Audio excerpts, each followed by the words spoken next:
All right, we're ready to go with Coach Hunley. If you have a question, please raise your hand. We'll start with Troy Hutchison, All Sports Tucson. Hi, Coach Hunley. So, talking to some alumni, they describe that you've been wanting this job for a long time to get back to Tucson. Can you just talk about the feeling of being back with the university? Yeah, Troy, I tell you what, it has been just an amazing, you know, last few days, you know, just from the point of driving back into Tucson. And when I saw the first welcome to Tucson sign, it just reminded me so much of the days when I committed on my recruiting trip, as a kid and you're flying on a plane for the first time and you've never seen mountains, you've never seen palm trees, and everything was just new and fresh. The sky was so clear, come from cloudy skies, and a little different coming from California. But I just had those same feelings in my gut that this was going to be a good thing. And yeah, it's been a long time coming. And I'm just so excited about it. I can't keep the kids out of my office, try to get some work done, but you just sit there, you just start talking, you start telling stories, and it's just like getting back on the horse. Next question, Justin Spears, Arizona Daily Star. Coach, last time you were coaching was at Memphis, if I believe. What made you want to get back into, coaching Division I football again? Well, when you coach football and you play football as long as I played, I started in football at age 6, and that's something that it's like your lifelong dream to continue on that path. I didn't completely stop being involved in football. I actually went over to Italy and coached in the Italian Football League with my buddy Doug Cosby. We did a bunch of, when this pandemic hit, we did a bunch of Zoom calls to Africa and other countries in South America, helping to coach coaches on how to coach these young men. And then I have kids in the area that always want to be trained and seeking advice. So when I have time, I just help them out. So it's in my blood. It'll never leave me. And I'm just excited to be back doing what I love to do. Watching from afar, why do you think the program has struggled over the last few years?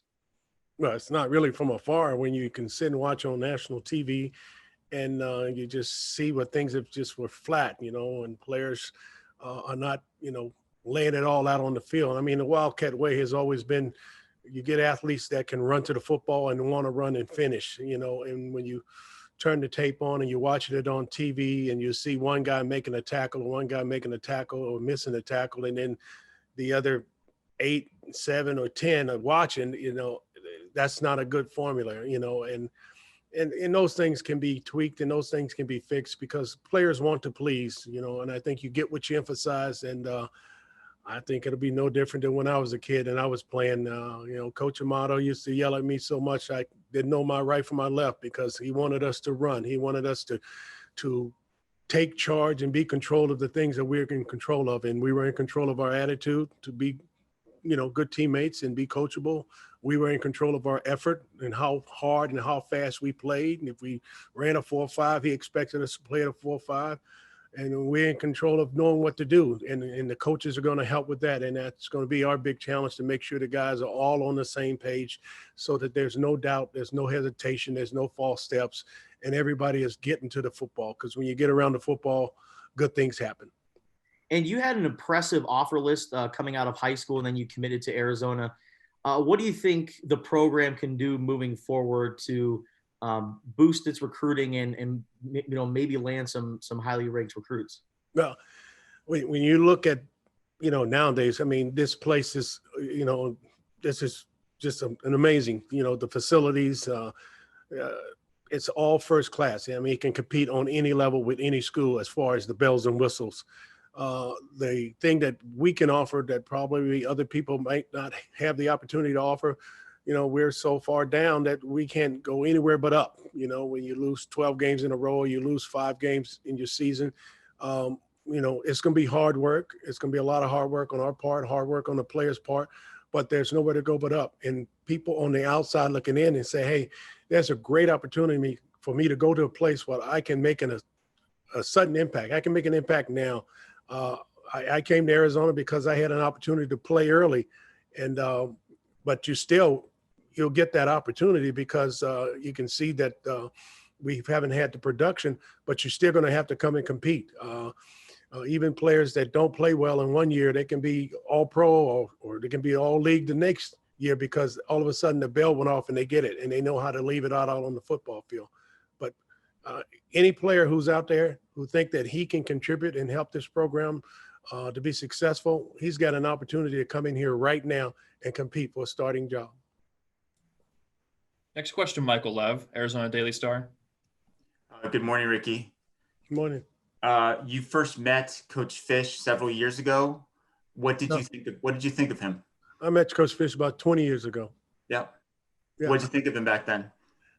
You treat people like you want to be treated, and I treated all my GAs nice, and he was one of the hardest working guys you ever wanted to meet. He wanted to help in any way he could, so we hit it off great, and we had a great relationship, and then we rekindled our relationship a few years back when he was over at UCLA,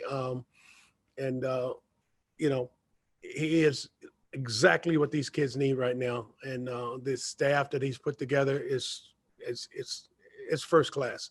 So I'm excited. I'm really excited about the potential that we have going forward. When he was hired, there was a lot of skepticism among the fans because he was not a Wildcat. Mm-hmm. But since you knew him, did you have kind of a different perspective on things maybe?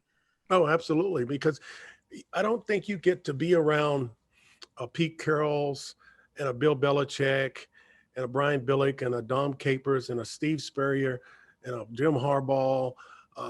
You don't get to be around all of those people without learning something and having something to bring to the table. We all have different paths on how we get there, and I think Jed's goal has always been to be a head coach, and the time was right, and he's here, and I'm just so happy that he wanted to bring an old coach with him. So it's going to be outstanding. I mean, I think that once we get the buy-in from the players, you'll see this thing, the tide shift, and these old rotten ships at the bottom of the sea will just rise. Sure. I asked this question of Coach Cecil, but as you're watching your school lose 12 games in a row, lose 70-7 to Arizona State, what is that like? How does that feel? Well, anytime you lose to that school up north is gut-wrenching, and I didn't just watch it from start to finish. I was on the phone with my brother and other alums, and they're watching it, and they turned it off. And I was like, I'm not turning it off. I couldn't turn it off. I couldn't believe it. And I actually went back and watched the highlights again on YouTube. And my wife's like, what are you doing? Why are you watching this? Because, the potential is there to be so much better. And I think that that's the exciting thing about, these young guys here. They're hungry. They want to change. They want to get better. And I think that that's going to be the important thing, that their desire to be better is going to help us to turn this thing around a lot sooner than later. Thank you. Next question, Rich Herrera, Wildcats Radio 1290. Mm-hmm. Good morning. Congratulations on your return back to Tucson. Thank you, Rich. You know what? So many Letterman alumni fans demanded some kind of tie to Arizona football on this staff. Can you talk about what you and Chuck Cecil are going to do to make sure that the current players understand what this program represents and stands for? You know what? I think that, we don't have to spend a lot of time doing it. I think just in the hire itself, it kind of helps to let players, former players see that, coach is serious about bringing the, former players back into the fold, and not just on the coaching staff, but in the community.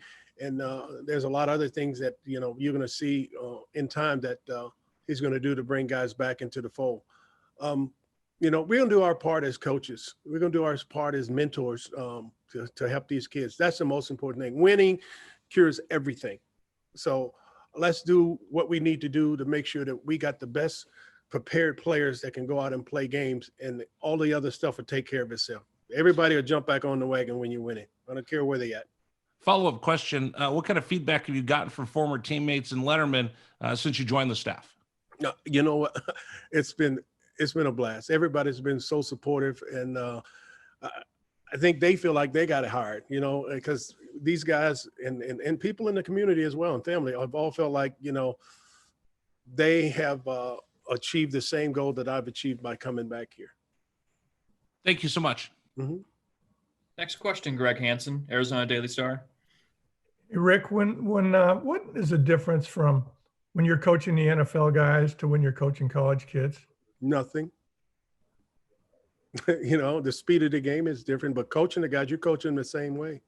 I mean, players don't care until they know you care. And when they know you care and they know that you can help them to get better, then they're all in. And I think that, you know, like Coach said, it's personal, you know, and so you got to have a personal relationship with these kids first.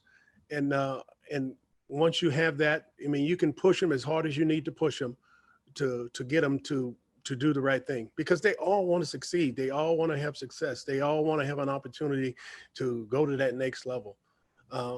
And when you have guys that are, you know, hungry and willing, it's going to be a fun time here. You know, I'm really excited. I mean, the last few days I've been trying to get work and do evaluations and catch up. And it's been the hardest thing because I've been so excited just being in this atmosphere, talking to these guys, just, you know, just talking about the old days and what it was like when I played and, you know, and why did I come here? And, you know, and how important it is to, you know, to live up to the standards of being a Wildcat, you know, because we prided ourselves on running to the football, run to the football. When you run to the football, you take their breath away. You know, when you run to the football and you got 5 to 6 people, you know, ganging on the tackle, you know, balls come out, big things happen. And those are all the things that the players control. So it's not any magic. It's just got to be want to. It's got to be willing to do it. And it's easy to see, you know, any change in speed on the tape is a loaf. I mean, if you're loafing, you're not going to be on the field. So get your mindset ready to run to the football. Okay. You look like you're still in game shape. I am not, but I'm going to get in coaching shape to get after him. Thank you, Rick. Thank you. Next question, Jay Gonzalez, Fox Sports 1450. Hey, Rick, how you doing? Good. How you doing? Good. So, you know, one of the things that's been said about, you know, bringing guys back like you and Cecil and anybody else that's been considered is that these guys weren't even born when you guys were playing here. Mm-hmm. How do you get them to understand, you know, what you went through and what it meant to you, you know, to be a Wildcat, and also you sort of how you get them to kind of capture that, because that seems to be what you guys are trying to do, capture sort of the, you know, the times that you guys had here to get them to understand, you know, being a Wildcat can be a special thing. I think, you know, I've said it and I say it and I preach it all the time to the kids. There's 4 things that you got to be able to do if you're going to play for me and if you're going to play for Arizona and be on this team. And it's simple things, and they're all things that you control. So if you control it, we can demand it as coaches, and we will demand these 4 things. Number 1, you got to be coachable. You got to embrace coaching. That means having a good attitude. And I think all of these kids want to do that. They want to please. Okay. Number 2, you got to give your best effort. You're in charge of your effort. You run a 4.5, you play at a 4.5. You know, any change in speed is a loaf. Okay. Because the game of football is not a 60-minute game. It's a game of seconds. Every play only lasts about 3 to 5 seconds for alignment anyway. So if you can't give me everything you got for 5 seconds, like your hair's on fire, then we got a problem. You need to be standing over here on the sideline next to me. If you can do that consistently, you're going to be on the football field. And it doesn't matter if you're a true freshman. It doesn't matter if you're redshirt. It doesn't matter if you're 5th-year senior or walk-on. If you can do those things and you can be productive, because it's all about being productive. If you're on the field and you're not making plays, you're not being productive. If you're on the field and you're not causing fumbles, you're not making tackles, you're not getting an interception, you're not helping us win, you're not helping to move the meter in the right direction, then you need to be on the side, because you're either helping us or you're hurting us. And the only way you help us with great effort, a good attitude, and knowing what to do when you hit the field. You can't get out on the field and line up next to a guy and both of you go in the A gap because you weren't paying attention or you didn't know what to do. Because when we got two guys in one gap, they find it and it's a home run. And that's why you see big explosive plays when people do not do their job. They're going to learn to do their job and they're going to learn to do it fast. And when you talk to them that way about their expectations and your expectations, they want it. And so they embrace it. And so it becomes easy because they know what's expected. Now, when it's just a surprise and, you know, you can't explain to a guy why you don't do it this way and you do it that way. And you're just yelling at him just to be yelling at him. It makes no sense. So they're confused. So I'm not going to confuse them. It's going to be crystal clear. My coaches, when I played, always made it crystal clear. Rogie made it crystal clear. Chuck Amato made it crystal clear. Gene Stallings made it crystal clear. Dan Reeves made it crystal. It was clear. You know what you need to do. Now do your job. So you also in a situation now where all these guys who are here now have been recruited by somebody else. Mm-hmm. Some guys left, some guys, you know, some of those guys are coming back. But even when things were as bad as they've been at the program, you know, how do you build that relationship with these players while you're also, you know, starting to bring in the new guys? How do you get them to believe in you guys as coaches that you're here to help them? Well, players believe in competition. Competition is going to help make us a better team. You know, I'm not going to hand you anything just because you were a 5-star. You know, stars mean nothing. You know, it's about being a good football player. It's about being a productive football player. Hey, I was recruited by Tony Mason, but I played my career for Larry Smith. I mean, I committed to the school. I committed to the university. I didn't commit to a coach. And, you know, because, you know, those coaches move all the time. There's two kinds of coaches. Those have been fired and those are going to be. So don't get locked in on that. You get locked in on going to a place where you're going to have an opportunity to get your degree and have a chance to go to the next level if that's your goal.